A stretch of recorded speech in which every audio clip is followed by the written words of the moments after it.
베이비 부모들이 과거 노년층하고 달리 유산을 남기고 이제 저축을 하고 좀 더 현실적으로 세상을 내다보기 시작했답니다. 과거의 노년층처럼 젊은 시절에 축적한 재산을 소비하기보다는 재산을 유지하거나 되려 늘리려고 더 노력을 한답니다. 왜 그러겠습니까? 결국 이제 고령화되면서 수명이 더 길어지면서 앞으로 살아야 될 기간을 더 길게 내다보고 있다는 겁니다. 한국뿐만 아니라 전 세계가 베이비 부모들이 지출을 하지 않는다라는 우려 때문에 이제 그런 얘기들이 나온다고 하는데, 결국 우리는 지금 너무 부채가 많았던 시절을 지금을 지내고 있습니다. 이제 앞으로는 어떤 시대가 펼쳐지는 겁니까? 부채 축소 사회입니다.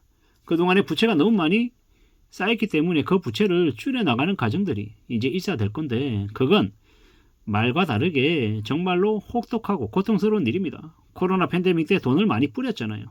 그러면 이제 그 돈을 누군가는 썼고 이제 누군가는 그걸 또 메꿔야 되는 거죠.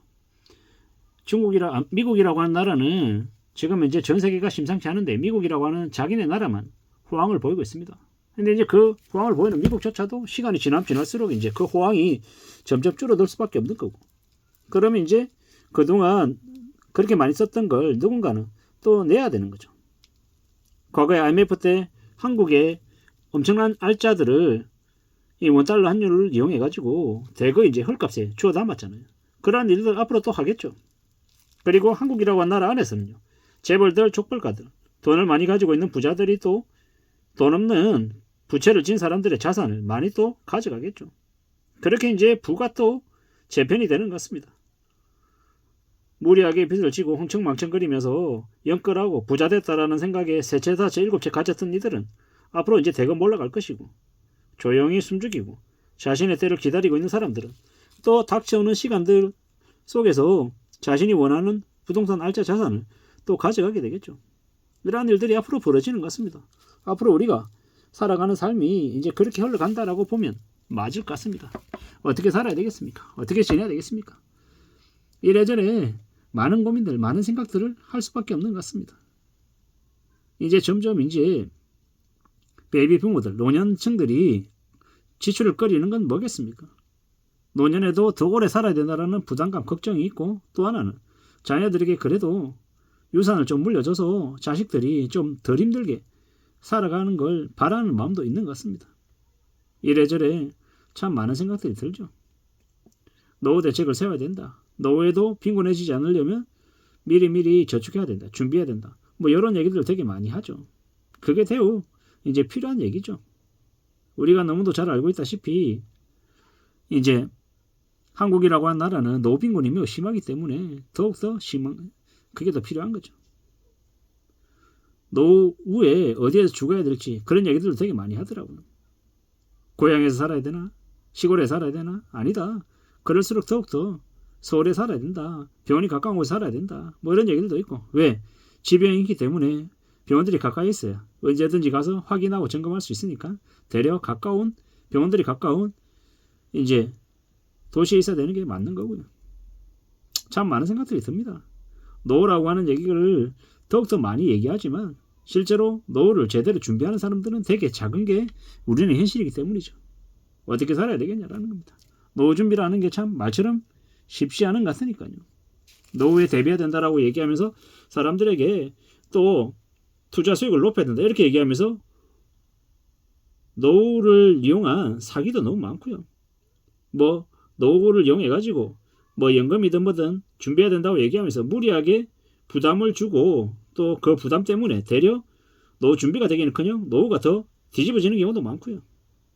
뭐 이래저래 많은 생각들이 드는 거죠. 무리하게 노년에 뭐 생활비를 마련하겠다라고 가게했다가 망가지는 경우도 되게 많고요.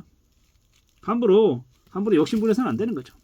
환갑이 넘어가지고 생활비 마련하겠다고 괜히 장사까지 했다가는 안 그래도 없는 돈 다 까먹는 그런 말도 안 되는 상황이 벌어지기도 하고요. 우리는 앞으로 불안이 더 깊어지고 더 심해질 거기 때문에 함부로 뭔가에 투자하거나 사업할 생각도 안 해야 됩니다. 신중하게 생각해야 된다는 거죠. 경기가 더 안 좋기 때문에 함부로 뭔가 일을 벌렸다가 뭐 돈을 더 벌기는커녕 까먹는 경우가 너무 많다라는 거죠. 한계사항에 몰려서 적자를 감당 못해서 폐업하는 자영업 사장님들이 너무도 많습니다. 이래저래 대책이 필요하다. 정부에서 지원해줘야 된다. 뭐 여러 가지 얘기들도 많이 하는데 그보다 더 중요한 건 뭐다? 너무 쉽게 생각하지 않는다라는 거. 욕심 부리지 않는다라는 거. 과연 내가 장사를 할 만한 제목이 되는지 아닌지도 좀 잘 고려해야 된다라는 거죠. 그래야지 노후도 준비하고 현재의 삶도 지킬 수 있는 것 같습니다.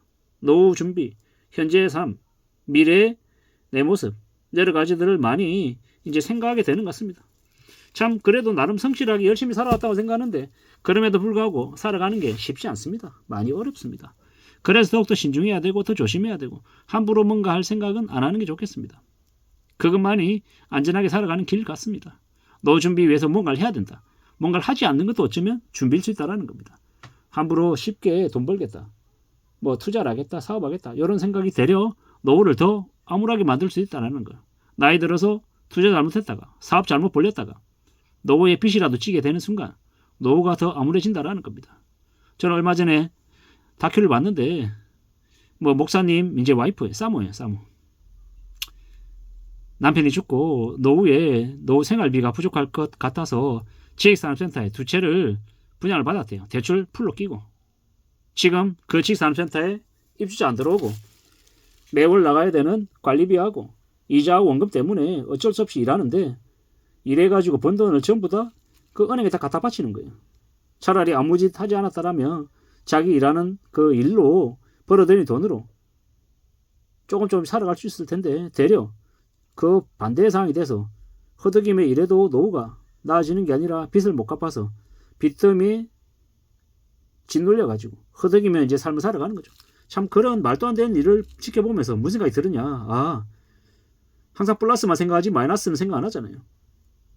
마이너스가 생길 수 있음을 잊지 않고 정말로 신중하게 생각하고 대비하며 살아가야 될 것 같습니다.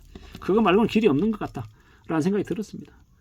고물가 고금리 시대에 노후 준비는 더욱더 먼 것 같습니다. 그래서 더 조심하고 더 염려하고 더 신중해야 될 것 같습니다. 함부로 뭔가를 생각했다가 이래저래 큰일 날 수 있다는 걸 잊지 않아야 될 것 같습니다. 우리는 항상 조심 또 조심하면서 정말 신중하게 삶을 살아가야 될 것 같습니다. 그래야 될 것 같습니다. 그거 말고는 길이 없는 것 같습니다. 이래저래 참 힘들고 어렵고 무서운 현실을 우리는 맞고 있는 것 같습니다. 그래서 더욱더 신중하게 더 조심하며 삶을 살아가야 될 것 같습니다. 그거 말고는 길이 없는 것 같다라는 생각이 좀 많이 들었습니다. 아무쪼록 저나 여러분들이나 노후가 좀 안전해지기를 바랄 뿐입니다. 이상입니다.